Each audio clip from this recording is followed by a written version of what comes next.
ഇഗ്നോയിൽ admission എടുത്ത അല്ലെങ്കിൽ എടുക്കാൻ ആഗ്രഹിക്കുന്ന ഒരാളാണോ നിങ്ങൾ? എങ്കിൽ ഈ വീഡിയോ മുഴുവനായിട്ടും കാണുക. ചിലപ്പോൾ നിങ്ങൾക്കും പണി കിട്ടും. Indira Gandhi open university distant education base ചെയ്തിട്ട് വർക്ക് ചെയ്യുന്നൊരു യൂണിവേഴ്സിറ്റിയാണ്. ഇപ്പം നമുക്ക് പ്രോപ്പറായിട്ട് കോളേജിൽ പോയി പഠിക്കാൻ സാധിക്കാത്ത, വർക്ക് ചെയ്യുന്ന അല്ലെങ്കിൽ വേറെ എന്തെങ്കിലും ആയിട്ട് റിലേറ്റഡ് ആയിട്ട് നമുക്ക് പ്രോപ്പറായിട്ട് കോളേജുകളിൽ പോയി ഡിഗ്രി ഓപ്റ്റ് ചെയ്യാൻ പറ്റാത്ത ആൾക്കാർക്ക് നമ്മുടെ ആ ഒരു എന്താ പറയുക ഡിഗ്രി അല്ലെങ്കിൽ PG കാര്യങ്ങൾ ഫുൾഫില്ല് ചെയ്യാൻ വേണ്ടി അല്ലെങ്കിൽ അങ്ങനെ ഒരു ഓപ്പർച്യൂണിറ്റി കൊടുക്കുന്ന ഒരു യൂണിവേഴ്സിറ്റിയാണ് ഇന്ദിരാഗാന്ധി ഓപ്പൺ യൂണിവേഴ്സിറ്റി. ഞാൻ 2023 ജൂലൈ സെഷനിൽ അഡ്മിഷൻ എടുത്തു. Masters of arts in political science ആയിരുന്നു എൻ്റെ സബ്ജക്റ്റ് എന്ന് പറയുന്നത്. ആ കോഴ്സിൻ്റെ ഫീയും അതിൻ്റെ കാര്യങ്ങളൊക്കെ ഇത് നമ്മുടെ ഇഗ്നോയുടെ പ്രോസ്പെക്ടസിലുള്ളതാണ്. പ്രോസ്പെക്ടസ് ഡൗൺലോഡ് ചെയ്യാനുള്ള ഏറ്റവും ലേറ്റസ്റ്റ് ആയിട്ടുള്ളത് ഡൗൺലോഡ് ചെയ്യാനുള്ള ലിങ്ക് ഞാൻ ഡിസ്ക്രിപ്ഷനിൽ കൊടുത്തിടാം. അത് നോക്കിക്കഴിഞ്ഞാൽ നിങ്ങൾക്ക് ഇഗ്നോയ്ക്ക് കീഴിലുള്ള ഇഗ്നോയ്ക്ക് കീഴിലുള്ള എല്ലാ ഇൻസ്ട്രക്ഷൻസും ആ ഒരു 400ഓളം വരുന്ന ആ ഒരു പേജസ് ഉള്ള പ്രോസ്പെക്ടസിൽ നിങ്ങൾക്ക് വായിക്കാൻ വേണ്ടി പറ്റും.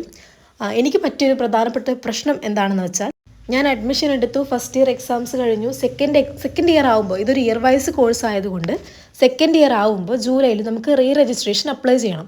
അതായത് ഫസ്റ്റ് ഇയർ നമ്മൾ ആപ്ലിക്കേഷൻ എടുക്കുമ്പോൾ തന്നെ അപ്ലിക്കേഷൻ വെക്കുമ്പം 7,500 രൂപയോളം അടയ്ക്കേണ്ടതായിട്ട് വന്നു. നമ്മുടെ ഇഗ്നോയിലേക്ക് മാത്രം. നമ്മുടെ പ്രിൻറ്റഡ് സ്റ്റഡി മെറ്റീരിയൽസാണ് ഞാൻ ഓപ്റ്റ് ചെയ്തിട്ടുണ്ടായിരുന്നത്. ഇംഗ്ലീഷ് മീഡിയം ആയിരുന്നു. അപ്പോൾ ഹാഫ് പേയ്മെൻറ്റ് അപ്പം അടച്ചു. ബാക്കി ഹാഫ് പേയ്മെൻറ്റ് നമ്മുടെ രജിസ്ട്രേഷൻ്റെ സമയത്താണ് നമ്മൾ അടയ്ക്കേണ്ടത്. അപ്പോൾ രജിസ്ട്രേഷനൊക്കെ കഴിഞ്ഞു. എക്സാമിന് വേണ്ടി അപ്ലൈ ചെയ്തു. ഒരു കോഴ്സിൻ്റെ ഒരു പേപ്പറിന് 200 രൂപ വെച്ചിട്ടാണ് അവർ വാങ്ങിക്കുന്നത്. എല്ലാ കോഴ്സിനും അങ്ങനെ തന്നെയാണ്. നമ്മുടെ പ്രോസ്പെക്ടസിൽ അത് പറയുന്നുണ്ട്. 200 രൂപ വെച്ച് 8 പേപ്പറാണ് സെക്കൻഡ് ഇയറിൽ എനിക്കുണ്ടായിരുന്നത്. അപ്പോൾ ഞാൻ 8 പേപ്പറിന് അപ്ലൈ ചെയ്യാൻ ശ്രമിച്ചപ്പോൾ എനിക്ക് 6 പേപ്പർ മാത്രമേ കിട്ടിയുള്ളൂ. അതുപോലെ പ്രധാനപ്പെട്ടൊരു കാര്യം, 7,500 രൂപ അടച്ചു എന്ന് പറയുന്നത് എൻ്റെ കോഴ്സിൻ്റെ ടോട്ടൽ ഫീസ് എന്ന് പറയുന്നത് 16,000 രൂപയാണ്. അതുകൊണ്ടാണ് ആദ്യം ഞാൻ 2023 അഡ്മിഷൻ എടുക്കുമ്പോൾ 7,500 രൂപയാണ് അപ്പോൾ വാങ്ങിച്ചിട്ടുണ്ടായിരുന്നത്. പിന്നെ അപ്ലൈ ചെയ്യുന്ന ഫീസ് നമ്മളിപ്പോൾ ഒരു ഷോപ്പ് വഴിയാണ്, ഞാനിപ്പോൾ അക്ഷയ വഴിയാണ് അപ്ലൈ ചെയ്തത്. അപ്പോൾ അവർക്ക് അതിൻ്റെ ഒരു സർവീസ് ചാർജ് കൊടുക്കുകയും വേണം. പൊളിറ്റിക്കൽ സയൻസിൽ PG ചെയ്യുമ്പോഴാണ് ഈ ഒരു 7,500 രൂപ അടച്ചത്. അതൊന്ന് പ്രത്യേകം ശ്രദ്ധിക്കുക. ഓരോ കോഴ്സിനും വ്യത്യസ്തമായ ഫീസുകളാണ് അവർ വാങ്ങിക്കുന്നത്. ഇനി എനിക്ക് സംഭവിച്ചത് എന്താണെന്ന് പറഞ്ഞുതരാം. കാര്യം വേറൊന്നുമല്ല, ഞാൻ റെഗുലർ മോഡിൽ മറ്റൊരു പോസ്റ്റ് ഗ്രാജുവേഷൻ ചെയ്യുന്നുണ്ടായിരുന്നു.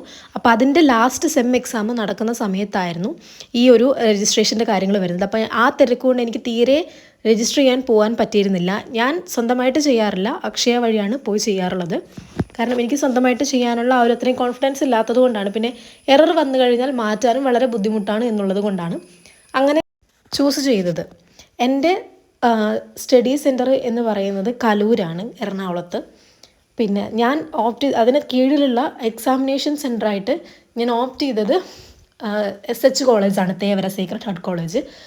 അവിടെ ഞാൻ 8 പേപ്പറിന് അപ്ലൈ ചെയ്തപ്പോൾ 6 സബ്ജക്റ്റിന് മാത്രമേ എനിക്ക് സീറ്റ് കിട്ടിയിട്ടുണ്ടായിരുന്നുള്ളൂ എക്സാം എഴുതാൻ വേണ്ടി. 2 എണ്ണത്തിന് കിട്ടിയിരുന്നില്ല.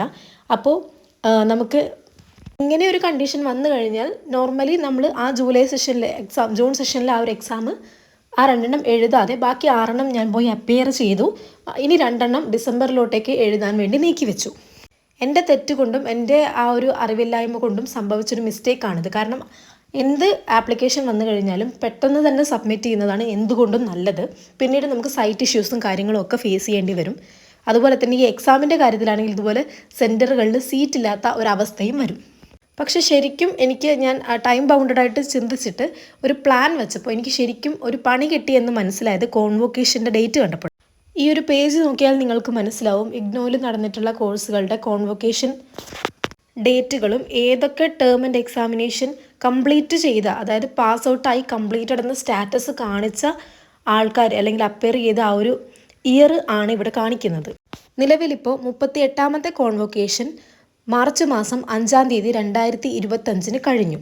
ഡിസംബർ 2023, ജൂൺ 2024 സെഷനുകളിൽ അവരുടെ കോഴ്സ് കംപ്ലീറ്റ് ചെയ്ത് എല്ലാ കോഴ്സും പാസ് ഔട്ടായി ഇറങ്ങിയവർക്കാണ് ഈ ഒരു കോൺവൊക്കേഷൻ ആപ്ലിക്കബിൾ ആയിട്ടുള്ളത്. ഇനിയിപ്പോൾ എൻ്റെ പ്രശ്നം എന്താണെന്ന് ചോദിച്ചാൽ 39ാമത്തെ കോൺവൊക്കേഷൻ ഈ വരുന്ന 2026 മാർച്ചിലോ ഏപ്രിലോ ഒക്കെ ആയിട്ട് നടക്കുവാനാണ് സാധ്യത. ഇവിടെ ഇപ്പം രണ്ടാമത്തെ മാസം എന്ന് 37ാമത്തെ കോൺവൊക്കേഷൻ കാണിച്ചതുകൊണ്ട് നമുക്ക് ഫെബ്രുവരിയിലും അത് പ്രതീക്ഷിക്കാവുന്നതാണ്. എൻ്റെ പ്രശ്നം എന്താണെന്ന് വെച്ചാൽ 39ാമത്തെ കോൺവൊക്കേഷൻ ഈ 2026 നടക്കുമ്പോൾ ഡിസംബർ 2024 അതുപോലെ തന്നെ ജൂൺ 2025 ഈ 2 ടേമുകളിലായിട്ട് അവരുടെ കോഴ്സ് കംപ്ലീറ്റ് ചെയ്ത ആൾക്കാർക്ക് മാത്രമേ ആ ഒരു കോൺവൊക്കേഷനിൽ 39ാമത്തെ കോൺവൊക്കേഷനിൽ പങ്കെടുക്കുവാനായിട്ട് സാധിക്കുകയുള്ളൂ.